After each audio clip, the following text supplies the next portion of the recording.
ginagawang bumaga sa amin? Ha? Sir, please, let me explain, please. Ano explain? I don't need your explanation, Feliz!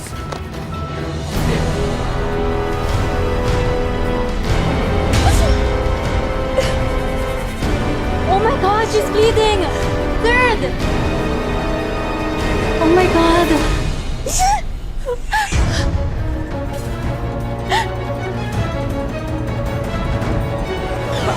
Mga outfit ng party na, di ba? Anong ginagawa mo dito? Ano, may binabala ka masama sa akin? Wala. Feliz, ako yung doktor na in-assign sa'yo. Kung tingin mo mapapatay mo kaming dalawa ng anak ko, mas nagkakamali ka. Kasi uunahan na kita. Calm down. Wala akong masamang intensyon sa'yo.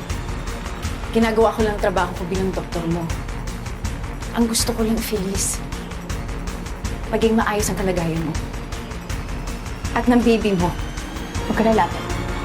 Lumayo ka sa akin. Lumayo ka sa amin ang anak ko! Lumayo ka sa akin! Palisin nyo nga yan! Sige, magpapadala na lang ako ng baby. Umalis ka na! Huwag kang babalik dito! Ayoko makita yung pagmumukha mo! Ganda, okay?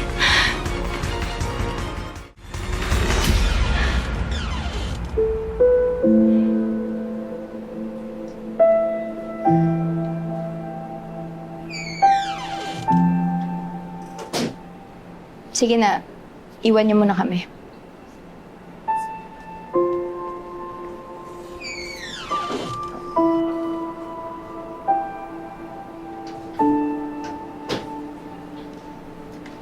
Kumusta ang pakiramdam mo? Kailangan na natin umalis dito. Nandito si Helena kanina. Alam mo, pakiramdam ko parang may binabalak siya eh. Baka gusto niya akong patayin kasi hindi pa siya nakaka-move on sa'yo kasi kakakasalan natin tapos magkakababy pa tayo. Tigil mo muna yan. Hindi ka ng klaseng babae si Helena. Okay? Please, pakinggan mo ako. Right now, your goal is to be healthy and to make sure that the baby is safe. Please. Paano ako magiging healthy kung pakiramdam ko may aagaw sa asawa ko? Please, Diyos ko. Ano ba? Bakit ba ganyan ang mga iniisip mo?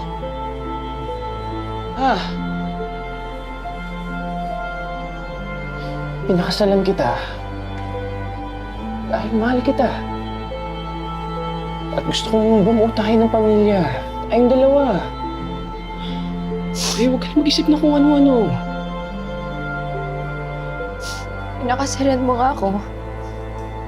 Pero nung bumalik naman si Helena, di ba nagbago lahat?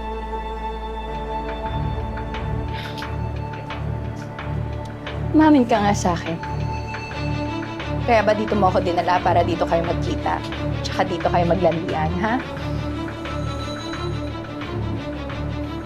So, totoo? Apektado ka? Ha? Gusto mo makita yung babae yun? Gusto mo makipaglandian? Eh di sige! Sige! Umalis ka na! Lumabas ka Hindi na! ganon. Hindi, walang ganon. Walang nangyaring ganon. Walang ganon! Ano ba? Eh, hindi ka makasagot kanina! Yan ang gusto mo? Sige! Gusto mo umalis? Sige, wala akong pakialam! Bahala ka sa buhay mo! Pero pag may nangyaring masama sa bata, huwag na huwag mo akong sisisihin, Feliz! Ha? Feliz, ang kulit mo! Bahala ka sa buhay mo! Yan gusto mo? Sige!